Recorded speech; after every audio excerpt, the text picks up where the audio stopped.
Today in class we talked about the normal distribution or the normal curve. And when we say something has a normal distribution, that means that it has certain characteristics that will always be true. One, under that bell-shaped curve, the total area is going to be 1 or 100%. Now, when you draw this, you will have the mean directly in the center, and then you are stepping out by 1, 2, or 3 standard deviations. Okay? About 68% of your data will fall within 1 standard deviation of the mean.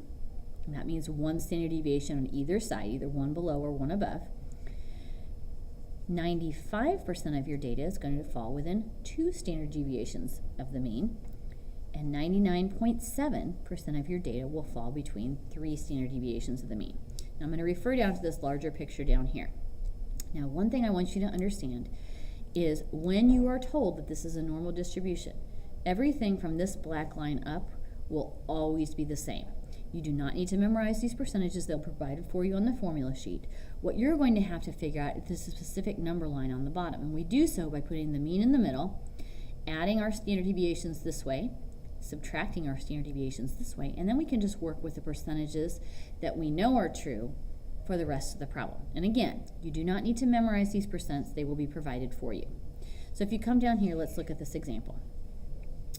It says the blood cholesterol readings for a group of women are normally distributed with a mean of 172 and a standard deviation of 14. Right there, that's all the information we need to set up our curve, okay? And I apologize, my curve is probably not going to turn out linear. Okay, not bad, not horrible. I've done worse. Okay, so the mean goes directly in the middle, and this problem told us our mean was 172. Since it's a normal distribution, we are interested in 3 standard deviations above and 3 standard deviations below the mean. To get those numbers on our number line, we are just going to add our standard deviation, which is 14 on this side, and subtract 14 on this side. So 1 standard deviation above is going to be 14 more, which will put us at 186. 1 standard deviation below is going to put us at 158, or 14 less. 2 above is going to be 14 more, which is 200. 2 below is going to be 14 less, or 144. 3 above will put us at 214, and 3 below will put us at 130. That is the only part of the problem that will change. All of those percentages listed will always be the same if you are told it is a normal distribution.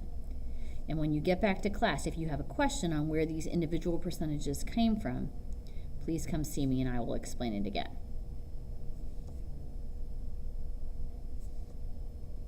Once you have your picture set up, and again, everything from this horizontal line up is always the same. The only thing that will change are these numbers down here. All you're going to do is add up the percentages that they're talking about. For example, question A. About what percent of women have readings between 158 and 186? You'll find 158, go to 186, and just add up the percentages that are in that area. The 2 percentages were 34 and 34, which means 68% of the women have readings in that range. For question B, it says readings higher than 200 are considered undesirable. About what percent of the readings are undesirable? We'll find 200, look for the readings that are there or above, and add up the percentages. You've got a 2.35 and a 0.15, which means 2.5% of the women have undesirable readings.